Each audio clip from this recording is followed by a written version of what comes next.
y'all? It's your boy TravTooFly, back with another video. Alright man, so I'm excited, and guys, like I said, I'm about to be dropping the sauce. So let's go ahead and hop into what we're going to be talking about today. Now, when I was thinking about figuring out what video I should create next, I started going back through all the comments on this video that's going to be right here. Click on that if you guys want to see how I scaled up my car rental business to 6 figures in 30 days. It's a great video. You guys definitely want to watch that one. So I started going through the comments and I was like, well, should I talk about this or should I talk about that? There's so many different things I could talk about.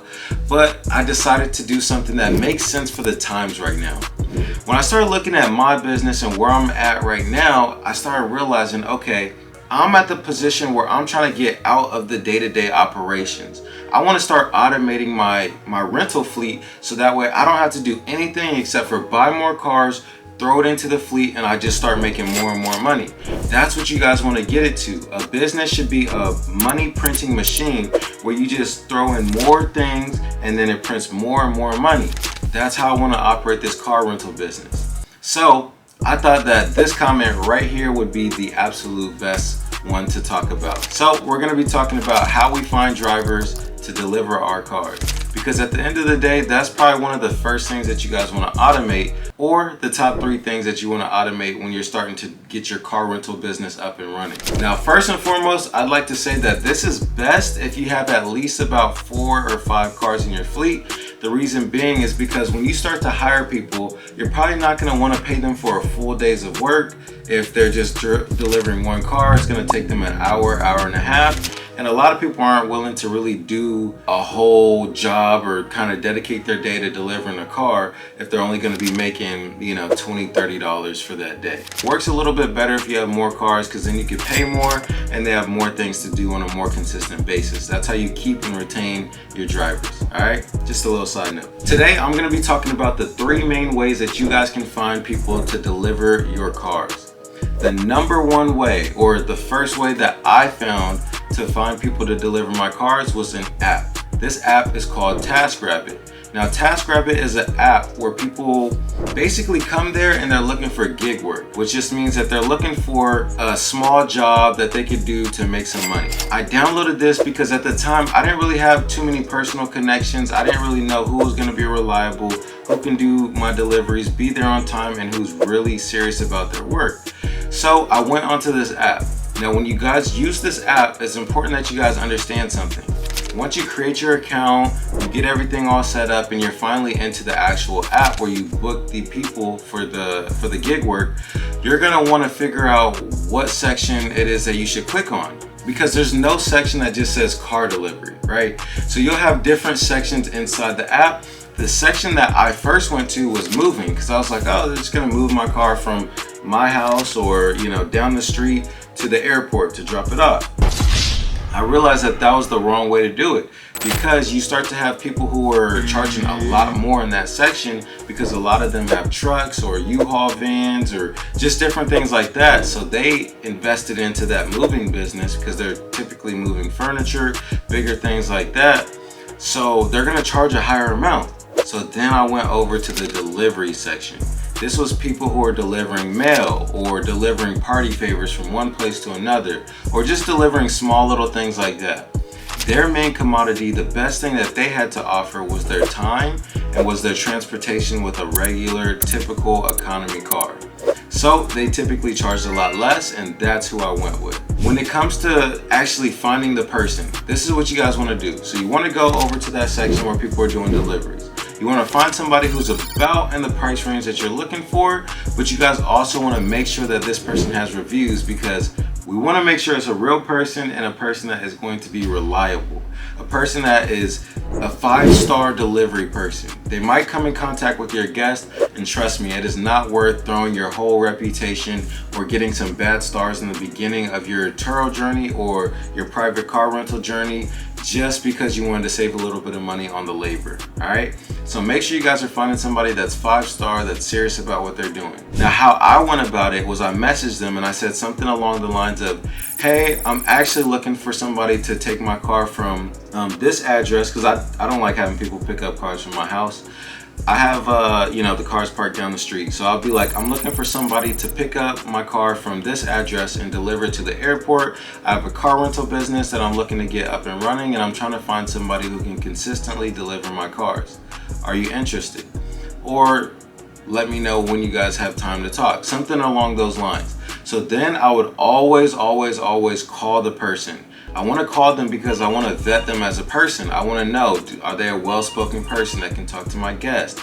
Are they somebody who sounds responsible, who sounds like they're going to be a great fit for what I believe in, which is having a holistically great operation with great customer service. So I just talk to them about that, and I say, hey, this is the type of car I'm looking to get picked up. Is this something that you would be interested in? You know, how many deliveries have you done? Just a little bit of small talk, but really you're just trying to create a connection with that person so they don't try to do anything shady, all right? It doesn't matter how much you trust this person, how much rapport you build, you have to protect yourself from anything that could go wrong, which means you need to have GPSs in your car. If you're renting the cars out, you want to have the GPS because you want to make sure you know where that person is when they're driving your car around. So that is how you guys want to navigate through our first way of finding somebody to deliver our cars, which is TaskRabbit. Hope that helps. All right, sauce. I'm telling y'all, we dropping all the sauce right now. Nobody on YouTube is talking about this stuff, man. We the only channel that's talking about it. All right. Now, number 2. The second way that you guys can find drivers is by posting on Instagram and Facebook. So if you guys have a lot of followers, or you guys just have a group of people who are somewhat around your age, or maybe younger, maybe older, but people that are just hungry and looking to get some type of opportunity, then you guys can easily post on Instagram. Now, here's an example of a story that I posted that basically just generates interest. It makes people want to, you know, DM you and see what you really have going on.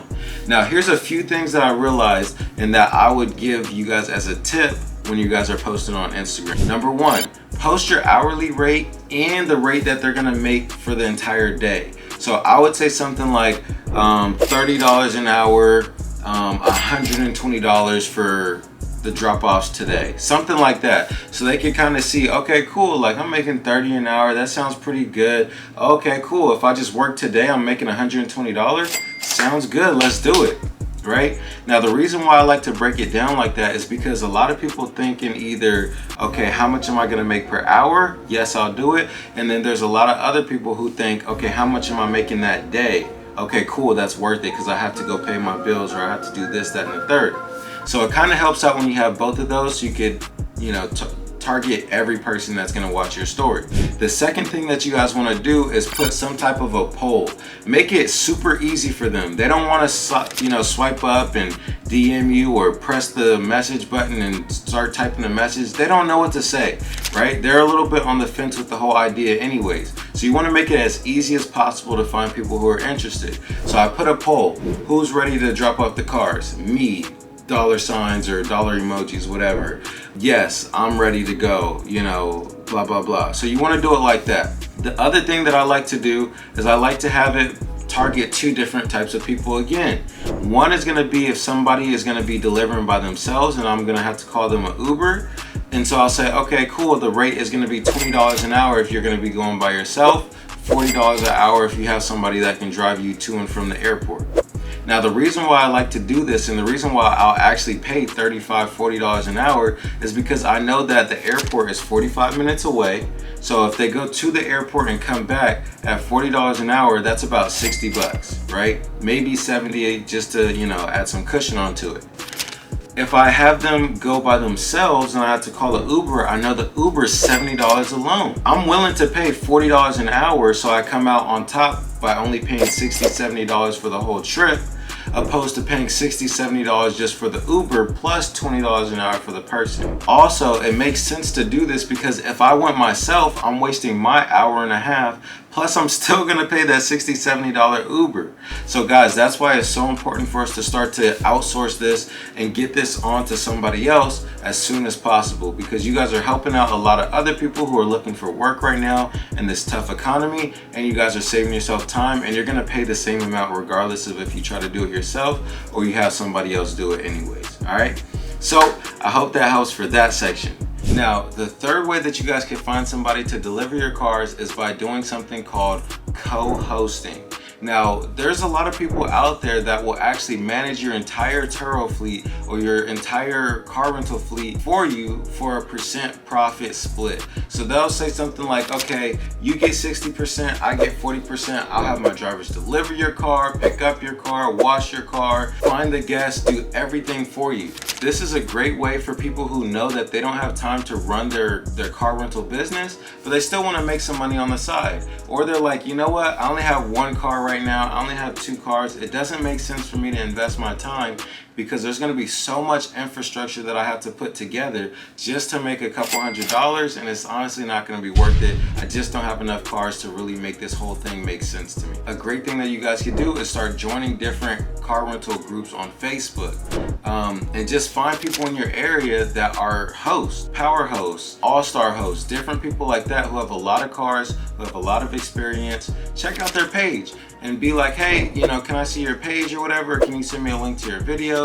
You guys will see a whole little thing just like this where it says how many trips they have, all their vehicles, and everything like that. So once you guys check out that, you make sure that they have a lot of 5-star reviews, you see that their cars are coming back clean, they're taking care of things, you guys can say, hey, I would be interested in co-hosting. If you guys would like to, you know, take this 1 or 2 cars onto your fleet, I would love to do something like that where we do a 60-40 split or a 70-30 split, something along those lines, and then you guys now have somebody who's driving your car to and from the airport, and they're actually doing every other thing as well.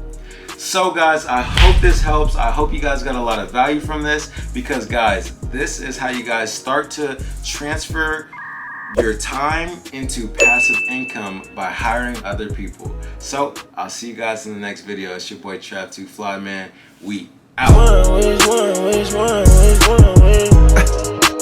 Hi baby must be born rich. Yeah. Hi baby's gonna be born.